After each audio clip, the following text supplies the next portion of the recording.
Hello guys, कैसे हैं आप सब। मैं सिलेक्शन विद दीपांजलि में आपका स्वागत करती हूं और आज भूगोल के पार्ट 2 में भारत के भूगोल के पार्ट 2 में मैं आपको बताने जा रही हूं कुछ इम्पॉर्टेंट चीज़ जो बहुत इम्पॉर्टेंट है, जो इस टाइम मैं पढ़ा रही हूँ सब मोस्ट इम्पॉर्टेंट है और सब क्वेश्चन पेपर में आए हुए क्वेश्चन है और ये सभी एग्ज़ामों के लिए है।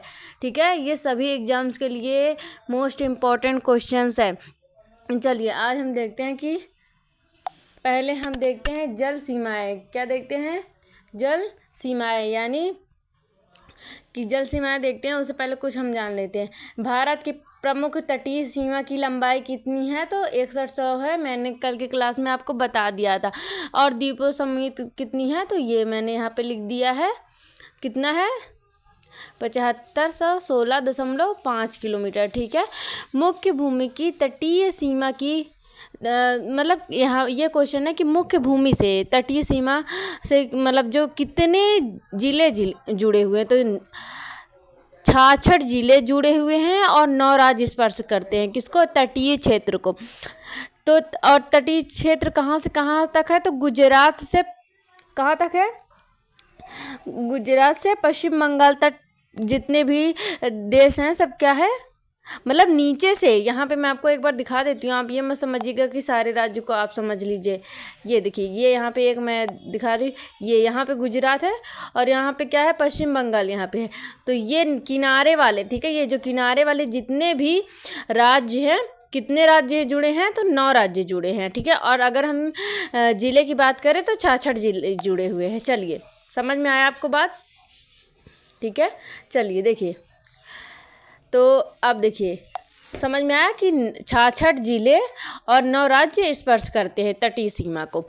और सर्वाधिक तटीय सीमा लंबाई वाला, जो सबसे ज़्यादा तटीय सीमा लंबाई वाला राज्य है तो वो है गुजरात। कितना है? 1215 किलोमीटर। ठीक है, कितना है? 1215 किलोमीटर ये तटीय सीमा, इतना ज़्यादा। तो ये सबसे ज़्यादा लंबा है। सबसे लंबाई वाला राज्य कौन है? तो गुजरात है। अब देखिए, ये यहाँ पे देखते हैं। अभी आप कभी सोचे हैं कि कहते हैं कि समुद्र से रिलेटेड ये क्वेश्चन है कि हम कितना % समुद्र का और कहाँ तक, कभी आप सोचे कि हम कहाँ तक, क्या कोई रेखा होगी जहाँ तक हम पानी यूज कर सकते हैं? क्योंकि आप सुने होंगे समुद्र की, सुने हैं ना आप, न्यूज़ भी देखते हैं तो उसमें दिखाता है कि कब्जा करना, ये सब करना, ये क्या है और कहाँ तक कितना हम ले सकते हैं, उसका पानी यूज कर सकते हैं? क्या आपके इसके बारे में पता है? अगर नहीं पता है तो मैं आज की इस क्लास में मैं आपको ये कॉन्सेप्ट पूरा क्लियर कर दूंगी कि हम कहाँ तक पानी यूज करते हैं, कैसे क्या होता है।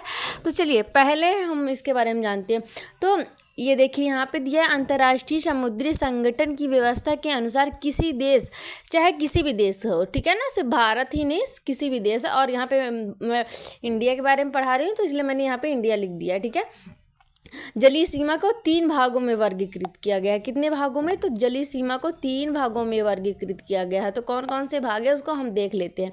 देखिए, यहाँ तक देखिए पहले, ये देखिए। तो हमारा पहला क्या है? प्रादेशिक जल सीमा। हमारा क्या है? प्रादेशिक जल सीमा। अप्रादेशिक जल सीमा क्या है? रुकिए, मैं आपको मैप में दिखाते चलती हूँ ताकि आपको अच्छे समझ में, है ना। देखिए, प्रादेशिक जल सीमा है ना, 3, जो हम कितने, मतलब कितने भागों में, अंतर्राष्ट्रीय समुद्री संगठन की व्यवस्था के अनुसार कितने भागों में बांटा गया है? तो 3 भागों में। ये देखिए, 3 भागों में वर्गीकृत किया गया है। तो पहला क्या है? प्रादेशिक जल सीमा, दूसरा है संलग्न क्षेत्र और तीसरा है संलग्न। यहाँ पे देखिए संलग्न लिखा है ना, तो क्षेत्र लिखा है, यहाँ पे संलग्न वो बना लीजिएगा, संलग्न जल सीमा। यहाँ पे संलग्न जल सीमा बना लीजिएगा।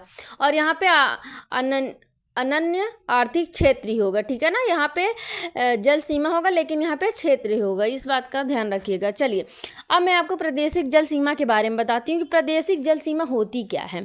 तो पहले इसको पढ़ लेते हैं। भारत की प्रादेशिक समुद्री सीमा क्षेत्रीय सागर आधार रेखा से मतलब जो सागर आधार रेखा से, ठीक है ना, कहाँ से? सागर आधार रेखा से 12 समुद्री मील नॉटिकल माइल की दूरी तक, अर्थात 1,93,834 वर्ग किलोमीटर है। इस क्षेत्र का उपयोग भारत संपूर्ण अधिकार है, जो ये क्षेत्र है यहाँ तक इतने कितने 1,93,834 वर्ग किलोमीटर तक भारत का संपूर्ण अधिकार है।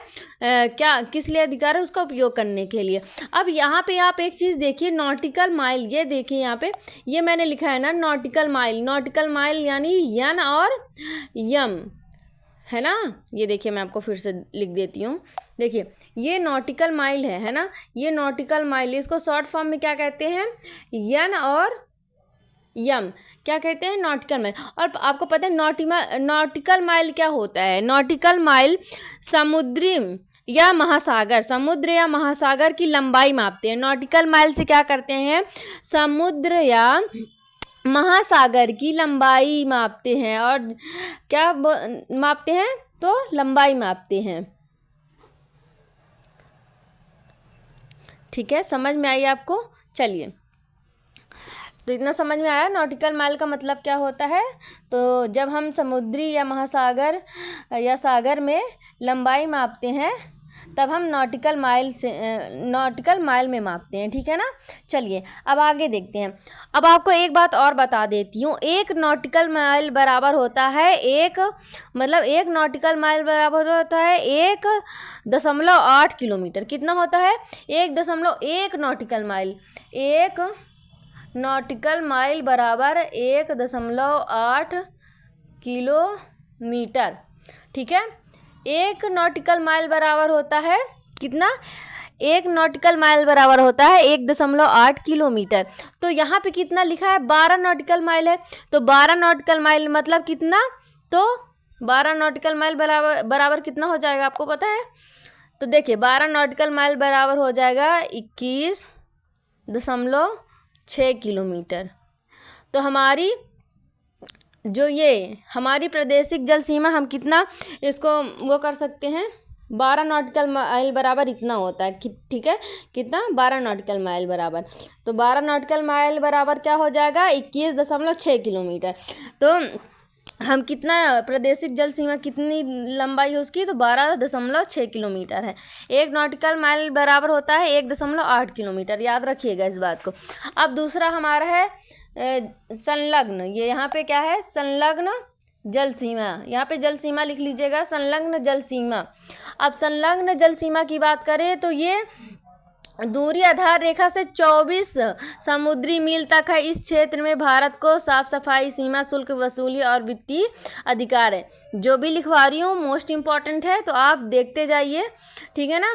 अब देखिए ये क्या बता रहा है कि जो संलग्न जल सीमा है वो समुद्री 24 समुद्री, ये कितना था? 12। और ये कितना है? समुद्री। कहाँ से? आधार रेखा से। जहाँ से प्रादेशिक जल सीमा ली गई थी वहीं से ले गई थी कितना? वहाँ से ली गई है 24। और प्रादेशिक जल सीमा से अगर हम देखिए, मैं आपको यहाँ पे समझाती हूँ, 1 मिनट। देखिए ये है हमारी, मान लीजिए प्रादेशिक जल सीमा, पी लिख देते हैं, प्रादेशिक जल सीमा। और यहाँ पे हमारी है संलग्न, यस लिख देते हैं इसको। ठीक है, तो यहाँ तक की ये आधार रेखा है, यहाँ तक की इसकी लंबाई कितनी है? तो 12 नॉटिकल माइल है। और यहाँ से इसकी यहाँ तक की 24 नॉटिकल माइल है। कितना? 24। यानी यहाँ से यहाँ तक की 24 है, पूरा यहाँ से यहाँ तक की 24 है। अगर पूछे कि संलग्न जल सीमा, प्रादेशिक जल सीमा की लंबाई कितना है, तो यहाँ 12 होगा। देखिए 12 दूनी 24 होता है। तो यहाँ से यहाँ तक की 12 किलोमीटर है प्रादेशिक जल सीमा। फिर यहाँ से यहाँ तक क्या है? संलग्न जल सीमा है। ठीक है, समझ में आया आपको? हाँ, तो यहाँ से यहाँ तक जो है, ये 12 नॉटिकल माइल है। और यहाँ से यहाँ तक 24 नॉटिकल माइल में यस है। ठीक है, समझ में आया आपको? चलिए, समझ में आया? ये जो यहाँ हम देख लेते हैं एक बार, फिर मैं समझा देती हूँ अगर आपको नहीं समझ में आया तो। ये मान लीजिए एक क्या है? पी यानी प्रादेशिक जल सीमा है। और इसको यस मान लीजिए, ये क्या है? संलग्न जल सीमा है। तो जो प्रादेशिक जल सीमा है इसकी यहाँ से यहाँ तक की लंबाई 12 नॉटिकल माइल है। और इसकी ये जो क्या है? संलग्न जल सीमा है, तो इसकी यहाँ से यहाँ तक कितना है? 24 है। ठीक है, यहाँ से यहाँ तक कितनी है? 24 है। अगर संलग्न जल सीमा, प्रादेशिक जल सीमा की दूरी कितना है? तो 12 यहाँ हो जाएगा। ठीक है ना, 12 दून 24 हो जाएगा। है ना, समझ में आया आपको? कि अब देखिए, तो ये जो हमारा होता है, अब देखिए फिर से तो अब ये क्या होता है, ये यहाँ की जो समुद्री होता है, यहाँ पे समुद्र है ना यहाँ से यहाँ तक, तो ये क्या है, ये यहाँ पे होती है कुछ 12 नॉटिकल माइल की दूरी तक होती है प्रादेशिक जल सीमा, फिर 24 नॉटिकल माइल तक होती है संलग्न जल सीमा, फिर 200 समुद्री मील तक क्या होती है अन्य आर्थिक क्षेत्र। यानी ये हो जाएगा प्रादेशिक और ये हो जाएगा संलग्न और ये हो जाएगा अन्य। ये समझ में आया। तो इतना मतलब ये इतनी दूरी पे है, 12 दूरी पे, ये 24 और ये 200, इतनी जो दूरी होती है, ये इन दूरी तक हम क्या कर सकते हैं, समुद्र का पानी यूज कर सकते हैं। क्या कर सकते हैं, समुद्रिक पानी यूज कर सकते हैं इतनी दूर तक। और अगर हम इसके दूर जाते हैं तो क्या होता है, हम इसके आगे का पानी यूज नहीं कर सकते। हम कितना यूज कर सकते हैं, इसके क्षेत्र में जितना पानी आएगा हम उतना इसको क्या कर सकते हैं, यूज कर सकते हैं। आपको समझ में आया, आपको समझ में आया क्या होता है प्रादेशिक जल सीमा। हाँ चलिए अब आगे बताती हूँ। अब हम बात करते हैं चैनल की। किसकी बात करते हैं, चैनल की। देखिए चैनल के बारे में थोड़ा बता देती हूँ मैं आपको। ये देखिए मैंने यहाँ पे लिखा भी है कुछ चैनल। ये पहला देखिए 8 डिग्री चैनल। ये देखिए 8 डिग्री चैनल कितना है, कहाँ है, तो मालदीव व मिनीकॉय के मध्य। 8 डिग्री चैनल का है मालदीव और मिनीकॉय के मध्य। ये देखिए यहाँ पे 8 डिग्री चैनल है। क्या है, यहाँ पे 8 डिग्री चैनल है। और ये किसके बीच में है, तो मिनीकॉय और मालदीव के बीच में है। मिनीकॉय और मालदीव के बीच में है। ये देखिए मिनीकॉय और ये मालदीव के बीच में है। चलिए अब बात करते हैं 9 डिग्री चैनल की। तो 9 डिग्री चैनल किसके बीच है, तो लक्षद्वीप और मिनीकॉय के मध्य है। लक्षद्वीप और मिनीकॉय के मध्य क्या है, 9 डिग्री चैनल है। और चलिए छोटा अंडमान और निकोबार के मध्य 10 डिग्री चैनल है। ये देखिए यहाँ पे लिटिल अंडमान को छोटा अंडमान कहते हैं। लिटिल अंडमान को छोटा अंडमान कहते हैं, ठीक है ना। तो ये कहाँ है, छोटा अंडमान व कार निकोबार के मध्य है। छोटा अंडमान व कार निकोबार के मध्य है। ये देखिए छोटा अंडमान और कार निकोबार के मध्य यहाँ पे है। और ये हम अगर 10 डिग्री की बात करते हैं, ये हमारा 10 डिग्री होगा। अब ये देखिए सुमात्रा व निकोबार के मध्य है ग्रैंड चैनल। कहाँ, क्या चीज़, ग्रैंड चैनल। चलिए यहाँ पे कुछ चित्र नहीं है तो आप यहाँ पे देख लीजिए, ये समझ में आया। ये भी हो गया। तमिलनाडु व श्रीलंका के मध्य पाक स्टेट है। यहाँ पे तमिलनाडु है और यहाँ पे क्या है, श्रीलंका है। और इनके बीच क्या है, पाक स्टेट है, ठीक है। दक्षिण अंडमान व लघु अंडमान के मध्य दक्कन पास है। ये देखिए, ठीक है।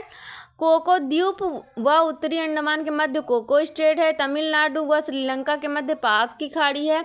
दक्षिण पूर्वी तमिलनाडु व श्रीलंका के मध्य मन्नार की खाड़ी है, ठीक है।